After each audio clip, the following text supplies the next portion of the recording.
ఇంకొక ముఖ్యమైన విషయం ఏంటంటే మనం చేస్తున్న పనిలో 100% మనం పెట్టాలి. మన సినిమా చూసారా, భరత్ అనే నేను అని? నేను అడగడం, ఇప్పుడు అడిగితే ఎవరు సమాధానాలు చెప్పడం మానేశారు. మీరు ఏదో ఒకటి అంటానని చెప్పేసి అందరూ చూసింటారు. ఆల్మోస్ట్ అందరు నవ్వుతున్నారంటే చూసినట్టే, కొంతమంది చూడలేదు. ఆ సినిమా ఎవరో బాగుందని చెప్తే నేను కూడా వెళ్ళి చూశాను. ఆ సినిమాలో నాకు నచ్చిన ఒకే ఒక పదం ఏంటంటే అంతఃకరణ శుద్ధిగా. అంతఃకరణ శుద్ధిగా అని ఒక పదం వాడతాడనంటే, నా మనస్సును నేను స్వచ్ఛమైన మనస్సుతో నేను చేయాల్సిన పనిని నేను 100% చేస్తాను అని ఆ సినిమాలో చెప్తాడనమాట. ఆ విధంగా ఇప్పుడు కూడా మనమంతా అంతఃకరణ శుద్ధిగా మనం మన పని మీద ఏకాగ్రత చేస్తే మీరందరూ కూడా ఎక్కడెగుతారు? ఉన్నత శిఖరాలకు వెళ్ళగలరు అనమాట. భారతదేశంలో గొప్ప మ్యాథమెటిషియన్ ఎవరు? మ్యాథమెటిషియన్, మంచి గణిత శాస్త్రవేత్త శ్రీనివాస రామానుజన్.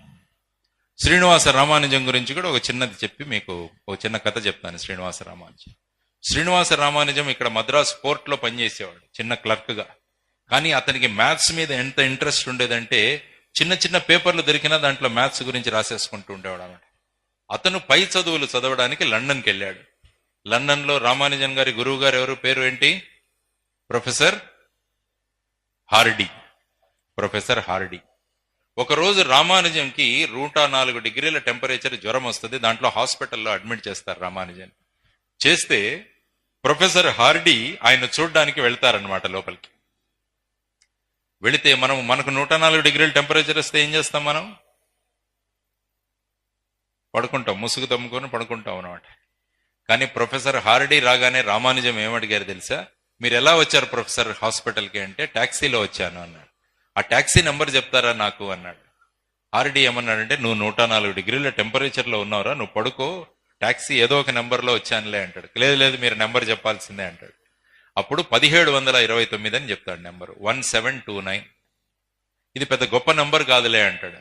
రామానుజం ఉలిక్కిపడి మంచం మీద నుంచి లేచి కూర్చుంటాడు. అది గొప్ప నెంబర్ కాదంటారేంటి హార్డీ గారు? అది చాలా గొప్ప నెంబర్ అది. ఎందుకంటే గణిత శాస్త్రంలో, సంఖ్యాశాస్త్రంలో ఇటువంటి నెంబర్ మీకు దొరకదు. అది ఎలాగంటే అప్పుడు రామానుజం చెప్పడం మొదలు పెడతాడు. 1729ని మనం 2 విధాలుగా రాయొచ్చు. మొదటిది వచ్చేసి 10 cubes 1 ఎంతైంది? 1729. సంఖ్యాశాస్త్రంలో ఇటువంటి నెంబర్ ఇంకోటి లేదంటాడు. ఈ విధంగా మనము ఈ సంఖ్య వదిలి ఇంకా ఏ సంఖ్య లేదు అంటాడు. ఎంత టెంపరేచర్ లో ఉన్నాడు, ఎంత జ్వరంలో ఉన్నాడు? 104 డిగ్రీలలో. కానీ చూడండి, దాన్ని అంటారు అంతఃకరణ శుద్ధిగా. మనము చేస్తున్న పనిలో గనక మనం సంపూర్ణంగా మన మనసును పెట్టగలిగితే ఎటువంటి పరిస్థితిలో కూడా మీకు బ్రహ్మాండమైన ఆలోచనలు తగులుతాయి.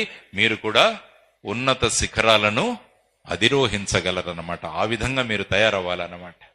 కాబట్టి మనం చేస్తున్న పనిలో సమయం వృధా చేయకుండా చేయాల్సిన పనిని బ్రహ్మాండంగా మనం చేసుకుంటూ ముందుకు వెళితే ప్రతి ఒక్కరూ ఉన్నత శిఖరాలను ఎక్కగలరన్నమాట.